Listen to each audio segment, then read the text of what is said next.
Hello everyone, this is Muhammad Arif and you are watching Apache Tutorials. Today I am starting the explanation of the chapter from the diary of Anne Frank, chapter 4 from First Flight Class 10. Let's start. Before you read, Annalise Mary Anne Frank, 12 June 1929, February March 1945, was a German-born Jewish girl who wrote while in hiding with her family and four friends in Amsterdam during the German occupation of the Netherlands in World War II. Summary में मैंने आपको बताया था कि जब Jews पे अत्याचार बढ़ गए और नाज़ी आर्मी अत्याचार करने लगी तो ये पूरी फैमिली जो है, इनके फादर जो एन फ्रैंक के थे, ओटो फ्रैंक, उनका जो ऑफिस था उसके अंदर सीक्रेट एनेक्सी थी, एक छिपने की जगह थी। उस जगह में जाकर के ये पूरा परिवार छिप गया था। तो अभी जो है जब इसकी एक्सप्लेनेशन चल रही है तो यहाँ जो आया है ये एम्स्टर्डम में, और हाइडिंग वर्ड जो आया है, हाइडिंग, जहाँ पर ये छिपे हुए थे। तो इनका पूरा नाम था एनालीज मैरी एन फ्रैंक, और ये 12 जून 1929 को पैदा हुई थी। और इनकी डेथ जो हुई थी वो फरवरी या मार्च, एग्जैक्ट पता नहीं है, 1945 का ये इन दोनों में से कोई मंत्र रहा था। वो कौन थी? जर्मन बोर्न जीविश गर्ल थी, ज्यूज थी, जीविश गर्ल थी ये, और जर्मन में पैदा हुई थी।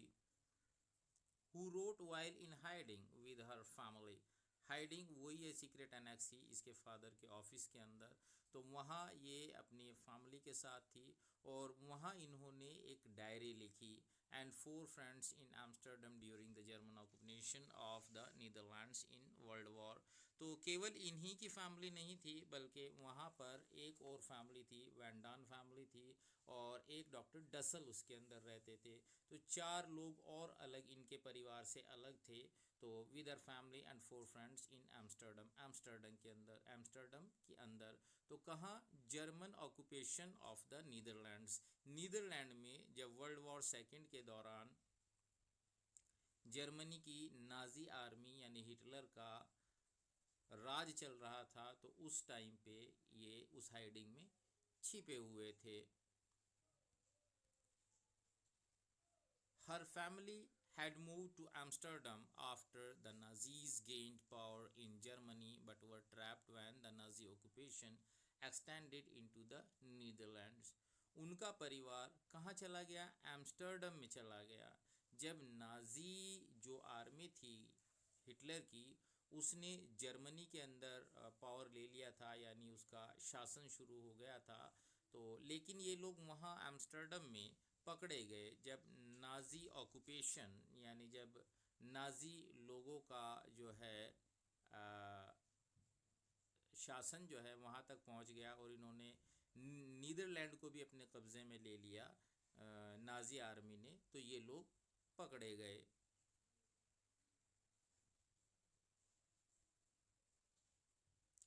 As persecutions against the Jewish population increased, परक्यूशंस यानी अत्याचार को कहते हैं। जैसे जैसे जीविश लोगों के खिलाफ अत्याचार बढ़ा, जीविश पॉपुलेशन के खिलाफ इंक्रीज्ड, बढ़ा। The family went into hiding in July 1942 in hidden rooms in her father Otto Frank's office building. तो ये जो परिवार था कहाँ चला गया? हाइडिंग, सीक्रेट एनेक्सी, जो छिपने की जगह थी इसके फादर ओटो फ्रैंक के ऑफिस में। तो जुलाई 1942 में ये परिवार वहाँ चला गया, हिडन रूम्स, और वहाँ जो सीक्रेट कमरे थे उनके अंदर चला गया। आफ्टर 2 years इन हाइडिंग, 2 सालों के बाद, कहाँ? इस सीक्रेट एनेक्सी में रहने के बाद, the group was betrayed and transported to the concentration camp system where and died of typhus in Bergen Belgium within days of her sister Margot Frank. Betrayed कहते हैं, बिट्रे कहते हैं धोखा देना। इनको धोखा दिया गया। वहाँ जो एम्प्लॉयज़ थे या वहाँ जो लोग थे उनमें से किसी ने इन्हें धोखा दे दिया, इस ग्रुप को, और इन्होंने जो है वहाँ नाजी आर्मी को कंप्लेन कर दी, इंफॉर्मेशन दे दी कि यहाँ पर कुछ लोग छिपे हुए हैं। तो ये लोग पकड़े गए और transported to the concentration camp. Concentration camp actually dear children यहाँ यातना गृह आप इसको समझ सकते हैं, जहाँ ज्यूज़ को पकड़ कर के हिटलर की नाजी आर्मी डाल देती थी और वहाँ उनके ऊपर अत्याचार किए जाते थे, वहाँ उनको यातनाएं दी जाती थी। तो इसमें फिर यहाँ कंसंट्रेशन के कैंप में इसको इनको डाल दिया गया और वहीं पर एन फ्रैंक जो है वो किससे मर गई, टाइफस से मर गई। यहाँ दिया गया है ये रहा टाइफस। टाइफस जो बीमारी होती है वो एक इन्फेक्शस डिजीज़ होती है, एक तरह का फीवर होता है और उसकी वजह से बर्जन बेल्जन में ये मर गई। कब मर गई, यानी इससे पहले इसकी सिस्टर मार्गोट फ्रैंक मर गई थी और उसके कुछ ही दिनों के अंदर, विद इन डेज, कुछ ही दिनों के अंदर इसकी भी डेथ हो गई थी। Her father, Otto Frank, the only survivor of the group, returned to Amsterdam after the war ended. इसके जो पिता थे ओटो फ्रैंक, वो ओनली सर्वाइवर, एकमात्र बचने वाले व्यक्ति थे इस ग्रुप के अंदर से। रिटर्न टू एम्स्टर्डम, वो एम्स्टर्डम वापस आए, वॉर एंडेड, जब लड़ाई ख़त्म हो गई। To find that her diary, वो डायरी जिसे वो वहाँ सीक्रेट एनेक्सी में लिखा करती थी, हैड बीन सेव्ड, वो सुरक्षित थी। Convinced that it was a unique record, यानी ये विश्वास होने के बाद, उसके फादर को जब ये विश्वास हो गया उसे पढ़ने के बाद कि ये बड़ा ही अद्भुत रिकॉर्ड है, he took action to have it published in English under the name the diary of a young girl. तब उन्होंने ये डिसीज़न लिया, ये तय किया कि वो इसको इंग्लिश में the diary of young girl के नाम से पब्लिश कराएंगे, छपवाएंगे। The diary was given to Anne Frank for the 13th birthday and chronicles the events of her life from 12 June 1942 until its final entry of 1 August 1944। ये जो diary थी ये Anne Frank को इसके पिता ने ही उसके 13th बर्थडे यानी 13वें बर्थडे पर दी थी। और ये क्या है, क्रॉनिकल्स। क्रॉनिकल्स किसको कहते हैं, डेट वाइज जो रिकॉर्ड होता है, जो लिखा जाता है इवेंट्स का, घटनाओं को तारीख के साथ जो लिखा जाता है वो chronicles. The events of our life, उसके जीवन की घटनाएं थी, कब से कब तक, 12 जून 1942 से लेकर के, और इसकी फाइनल एंट्री जो मिलती है 1 अगस्त 1944 को मिलती है। तो तब तक ये सारे उसकी जो जीवन में घटने वाली उसकी घटनाएं हैं वो इसमें दी गई हैं।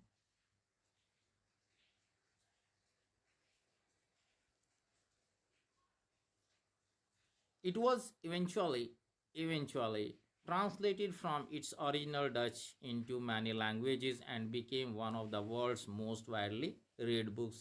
Eventually, अंततः, आखिरकार, अंत में इसको क्या किया, translated from its original Dutch. ये किस में लिखी हुई थी, उनकी लैंग्वेज डच थी, डच लैंग्वेज में लिखी हुई थी, तो इससे इंग्लिश में ट्रांसलेट किया और फिर इसको बहुत सारी दूसरी लैंग्वेजेस में भी ट्रांसलेट किया गया। और ये दुनिया की सबसे ज़्यादा पढ़ी जाने वाली किताबों में से एक किताब बन गई। There have also been several films, और कई सारी जो है सिनेमा जगत में फिल्में भी इनके ऊपर बनी हैं, टेलीविज़न सीरियल्स बने हैं एंड थिएट्रिकल प्रोडक्शंस, और थिएटर में भी लोगों ने एज ए प्ले के तौर पर इसको प्रेजेंट किया है। And even an opera based on the diary. Opera क्या होता है चिल्ड्रन, डांस फॉर्म में जब आप किसी कहानी को प्रस्तुत करते हैं तो वो ओपेरा कहलाता है। इसी डायरी के ऊपर एक ओपेरा भी प्रस्तुत किया गया था।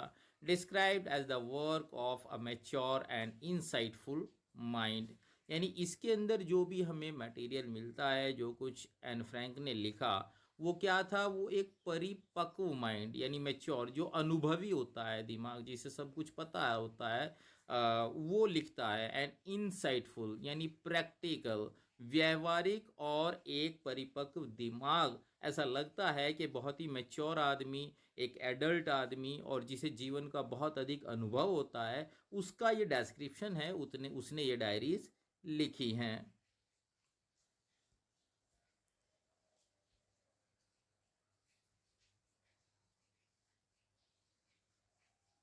The diary provides an intimate examination of daily life under Nazi occupation।